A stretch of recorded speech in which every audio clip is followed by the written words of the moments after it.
Imagine right now the very thing that's supposed to protect you against viruses and infection is attacking the healthy organs in your body, literally fighting itself.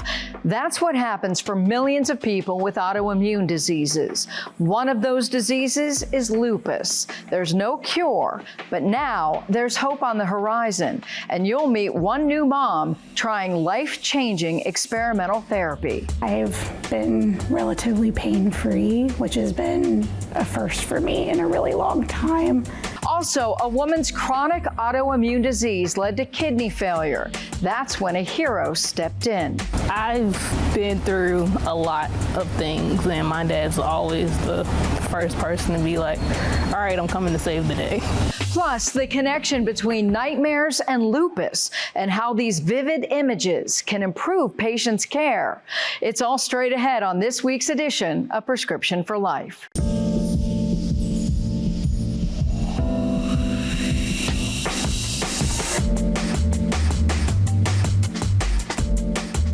Hello and welcome to Prescription for Life. I'm Monica Robbins. Lupus is an autoimmune disease that's considered rare, but it can attack multiple organs in the body. Symptoms can develop as extreme fatigue, joint pain and swelling, to skin rashes, but it can cause even more severe damage. 90% of people living with lupus are women, and most women begin to show signs between the ages of 15 and 44. One of those women is Sierra Butler of West Virginia. Doctors diagnosed her with lupus when she was just 23. Take a look at how a new clinical trial is giving her and many others hope. In 2020, while in college, Sierra Butler learned lupus caused her rashes, fatigue, and extreme joint pain. Unfortunately, I have a specific type of lupus that's pretty stubborn, so I have drug-resistant lupus. It became much worse. I was pretty much on my deathbed, in and out of the hospital every week. Kidney failure, which was leading to severe cardiac distress. Her West Virginia doctor sent her to Cleveland Clinic. When I first came to the Cleveland Clinic, I was in a wheelchair. I was not able to walk. I was bald because I lost my hair to previous treatments. I was really, really ill. The clinic helped stabilize Sierra's lupus, eventually helped her and her husband have a baby. In February, she qualified for the CAR-T therapy clinical trial. Similar to a bone marrow transplant, Sierra's blood provides T cells. They're sent to a lab for lupus-fighting modification. She hunkered down in the hospital while chemotherapy destroyed her immune system, so her recharged T cells could be given back and begin fighting her lupus. I've been relatively pain-free, which has been a first for me in a really long time. And then the other big thing that I've noticed is my energy levels have really increased, which fatigue was a big issue for me. The big milestone for these patients would be that they stay in disease-free remission for 6 months to 1 year. That would be my hope, because in this space, like I said, that's even a huge milestone for them. If they can go 2 or 3 or 4 years, that would be life-changing, and to me that would mean that it's likely that the disease is really put into remission, and remission is not a term that we typically use for lupus. There are some things that have happened in my body that may be permanent from what we know right now, like scar damaged tissue, but getting this treatment, it's not just hope in this treatment, but it's hope in all further research, and it's not just hope for lupus, it's hope for all autoimmune conditions. Now to Sierra's doctor, who's hopeful about this new treatment for lupus. Joining me now is Dr. Emily Littlejohn, who is the director of Cleveland Clinic's Lupus Clinic. Thank you so much for being here. Thank you for having me. We have a lot to unpack, so let's start from the very beginning. What is lupus? Lupus, or systemic lupus erythematosus, the full name, is a chronic autoimmune condition that affects women, typically of childbearing age, so 18 to 45. And this is an autoimmune disease where the body attacks itself. And the areas where the body attacks is the area that we see damage. How dangerous can it be? The symptoms can range from joint pain, shortness of breath, rashes, to things that are organ damaging, such as renal failure or lupus in the brain. So it can be potentially fatal? It can. It can lead people to be on lifelong dialysis or be a candidate for renal transplant. So how do you know if you have it? Diagnosis of lupus is complex. It requires both blood work, urine studies, and an exam by a physician. And while we have criteria that patients have to meet, it's always at the discretion of a physician's assessment, which oftentimes includes things like biopsies of the skin or the scalp or even the kidney. So is it usually something that takes a long time to diagnose? Unfortunately, about 5 to 10 years sometimes, Wow, because really? oftentimes the clinical symptoms don't mirror what's happening in the blood. Wow, so at what age, or is it typically an age where symptoms start to appear? 18 to 45 is the range we see lupus. I would say the majority are between 18 and 30. Wow. So is there a common symptom that typically appears first? The most common symptom is a photosensitive or a sun-sensitive rash, which happens on the face. And the word lupus actually is derived from the Latin term lupo, due to the rash, which is typically on the forehead, on the cheeks, and across the bridge of the nose and looks like a wolf. So rash is probably the most common manifestation that we see. But I would say the worst manifestations are those that you cannot see, such as fatigue, brain fog, inflammation of the heart and the lung, renal failure, issues with the kidney, or what's called lupus nephritis, which is the worst, most severe manifestation. Are any ethnicities at higher risk than others? African ancestry and Hispanic patients, also those of Alaskan or Pacific Islander. Wow. Okay, so once you get diagnosed, what do you do? And actually, if you think you have it, where do you go? I think the first step is seeing your primary care physician and then a referral to a rheumatologist. A lot of this lab testing is very nuanced in the lab, meaning it's very specific and the interpretation takes a lot of work. Every lab does these tests a little bit differently. So seeing a rheumatologist is really the first step. We'll take a thorough history, do the blood work, do a full workup, and then talk with you about the results. So then treatment, where do you start? The treatment landscape has been very meager in the last century, I would say. I think in 2020 is when things turned around, which means there were 3 drugs that were approved for lupus. But prior to that, we've been borrowing drugs from rheumatoid arthritis and the oncology space. We often treat this disease with chemotherapies. So until 2020, there was not a lot of options. Now there are more, but I will say treatment failure occurs in up to 45% of patients. Wow. So it's an inflammatory disease. Is this something that, like, usually steroids are a common treatment for this? Steroids are usually the most acute treatment. So typically if patients have symptoms right away, we put them on steroids while we start them on other medicines that are going to take longer to work. So steroids are the first step, and then low doses of chemotherapy. So how are these newer drugs working? The newer drugs are mostly working with patients who have lupus in the kidney or lupus nephritis, because we found that that's where we're doing the worst in terms of outcomes. And these medicines are, like I mentioned, new medicines that are just for lupus, but they do mimic other drugs that we've seen. So for example, drugs for anti-rejection or drugs for leukemias and lymphomas. How common is lupus? Not very common. It's considered a rare disease. We think in the US there's about 300,000 people with lupus right now, but there's a diagnosis bias, meaning we probably aren't diagnosing enough people.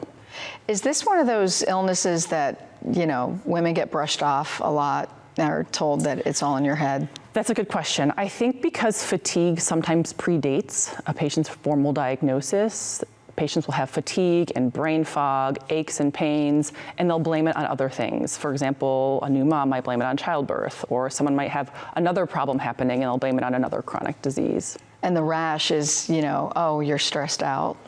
Sometimes, although the rash is pretty specific in that if we take a biopsy of the rash, we actually see lupus in the histopathology.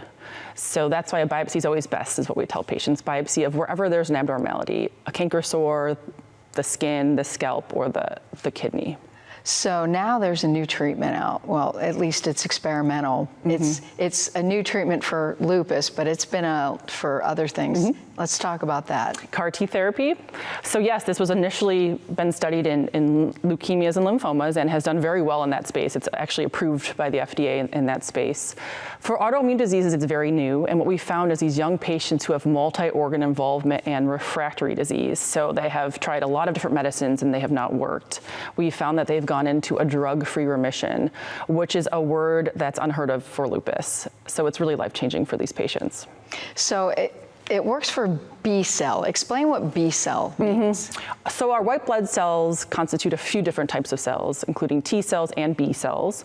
And in this therapy, we take a patient's white blood cells and we filter out the T cells, and then we genetically engineer them with a new receptor. We then put those cells back into the patient, which finds these specific B cells, like you mentioned, and depletes them. The B cells are the ones that are responsible for making these missiles or these autoantibodies that cause the inflammation in the body. So how does it work? So walk me through, because Cleveland Clinic is part of this research. How many patients have you done it with? We're hoping to get about 5 total. We've completed 2. And the way that it works is patients come in for a consultation, we screen them, we talk to them about the procedure, what it's going to mean for their life and them going forward protocol-wise. They then come in and they have leukapheresis, which is when we take out all their white blood cells. We send that sample to a lab where it gets genetically engineered and modified. And then right before they come back, we give them high doses of chemo to reset or wipe out their immune system. They then get admitted to the hospital, the bone marrow transplant unit, where they get reinfused with their own cells that have been modified. And then we watch and wait. So usually at day 14, they're healthy enough, their cells have come back, they get discharged. And then going forward, we continue to watch them very closely with blood work, touching base with them, seeing how they feel, and miraculously, they've both done very well. So what preliminary studies, what have they shown so far? Our patients who have lupus in the kidney, we found that has completely gone away. We see that this therapy has almost melted, if you will, the lung disease and the heart valve disease that can come with this disease. But in terms of quality of life, these patients have less fatigue. One patient told me she's much less anxious. We're going to reverse her disability status soon. So it's given these young women a chance at having their life back, frankly. So how long ago did they get the treatment? In these 2 patients, we began in early 2024. Wow. So we're at the very beginning of following them up. The initial studies, though, that did this CAR T therapy were in 2021, and those patients now have years of data behind them, and they've all stayed in remission except one who was reinfused with the CAR T therapy and is now doing well. So where are we on this CAR T therapy from a research standpoint? We're at the very tip of the iceberg. This is a phase 1 trial that we're doing, which means we're just gathering data, making sure this is very safe, figuring out outcomes and side effects. I think once it gains more traction and we get more numbers, we'll have more information and more evidence to provide this to other patients. What are the obstacles involved in this therapy? Well, it requires a 2-week stay in the hospital here, which is the big one. I've had patients who are unable to participate because they can't take time off of work, which is another one. And you have to be a perfect candidate in that you have to be sick enough and tried enough other therapies, but not too sick to not tolerate the high doses of chemo and the process. So right now it's this very specific group of patients that we're looking for. So the chances of this getting approved for lupus, though, we're still several years away. I think so. I think it's very hopeful, and I think we could then extrapolate this information to other autoimmune diseases, things like scleroderma, myositis, and these other rare diseases that we see. When we're talking about this, though, what's going through my mind is type 1 diabetes. Potentially, rheumatoid arthritis, potentially, if it works. I think the reason why it's been tried in lupus first is because of the huge unmet need that there is in that space. We have a lot of treatments for rheumatoid arthritis. You know, even in the last 10 years, there have been a lot of new drugs for that disease, and same with diabetes. But yeah, you're right, potentially can be curative for other autoimmune diseases. All right, so what's next on the, besides CAR T therapy, what do you think is next on the lupus horizon for treatment that's realistic, that people can get access to? My honest opinion is that the CAR T therapy, the backbones of how this is structured, is really wonderful and very hopeful. Now, the way that we're engineering these cells specifically, we're using one marker, a CD19 marker. There's a lot of different markers that we can use, and I think eventually we'll find the perfect marker. I don't know that we're there yet, but it will just be a different permutation off the CAR T therapy. Okay, let's look ahead 10 years. Say it works, it's approved. Are insurance companies going to pay for it? If I could answer that question, I wouldn't be here right now. I would hope so, particularly in these patients who have no other options. I don't see how they would have other options. And some of our therapies now, these infusion medicines that we give them, are not cheap either. So it would be terrible if payment would be the big block. Because we know CAR T therapy is very expensive. So what's your hope? What are you anticipating the next step to be year-wise? The big milestone for these patients would be that they stay in disease-free remission for 6 months to 1 year. That would be my hope, because in this space, like I said, that's even a huge milestone for them. If they can go 2 or 3 or 4 years, that would be life-changing. And to me, that would mean that it's likely that the disease is really put into remission, and remission is not a term that we typically use for lupus. Wow. So is there a time frame that we have to see relating to the study? Are we looking at it must be 5 years for it to be considered for approval? That's a good question. Unfortunately, I don't have that information. It's very much about the data showing all the other patients, because we're not the only site in this trial in terms of safety and efficacy, meaning how powerful and useful this medicine is. I would think within 2 to 3 years we'd have enough information, because things really got started rolling on this in 2021. Okay. So my hope would be within 5 years. Is it worth a phase 2, or is it just something that could be fast-tracked if it's working? Probably worth a phase 2, because we're still figuring out dose. Okay. Mm-hmm. But this is the biggest hope. This is the biggest hope. I mean, we're talking cure here. This is a big deal. And that's a term we don't use, like I said, when we speak to these patients about it. A lot of times they have family members who have lupus. This is a disease that runs in family. There's a genetic component. And a lot of times they've seen a family member or a loved one struggle their whole life and potentially die from lupus. Wow. So using the word remission or drug-free remission is a big deal. That's incredible. Dr. Littlejohn, thank you so much. Thank you for having me. Still ahead, this family is all smiles as they celebrate the gift of life. I was like, he's gonna be like, make sure you take care of my kidney. She needs to take care of what I gave her. Plus, the connection between nightmares and lupus. All straight ahead on Prescription for Life. Welcome back. A new study shows nightmares and daymares may be a little-known sign of the onset of lupus and other systemic autoimmune diseases, such as rheumatoid arthritis. In the study published in the eClinical Medicine Journal, researchers found 3 in 5 lupus patients and 1 in 3 patients with other rheumatology-related diseases had increasingly vivid and distressing nightmares. The unusual symptoms may also be a signal that an established disease may be about to intensely worsen or flare and require medical treatment. Doctors say recognizing these early warning signs could help improve care for patients and alert medical teams to step in to prevent flare-ups. Giving birth is supposed to be the happiest time of a woman's life, but a mom in Virginia learned she had lupus just after giving birth to twins. The disease attacked her body, leading to kidney failure. Her father stepped in without any hesitation to give his daughter the gift of life. Emily Harrison has their story. I just think it's my responsibility as a father.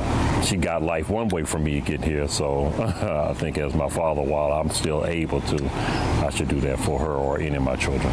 David Person says he didn't let anyone else get tested to be Jessica's kidney match after doctors accepted him as his daughter's living donor. The decision came after years of watching Jessica suffer from lupus, which she discovered after giving birth to twins. They did the biopsy, and the biopsy confirmed what she thought it was. And then after that, I was in and out of the hospital, probably for like a week at a time for a couple months. Jessica almost immediately went on the donor list, but she entered kidney failure while waiting years for a new organ. That's when David took the match test, and he became her donor. It's something Jessica says he won't ever let her forget. He's never gonna let me live this down. Oh yeah, all the time, you know, so she has more now of a part of me than ever. I was like, he's gonna be like, make sure you take care of my kidney. She needs to take care of what I gave her. Beyond all the teasing, Jessica says she's grateful to her dad, who she says saved her life. I've been through a lot of things, and my dad's always the first person to be like, all right, I'm coming to save the day.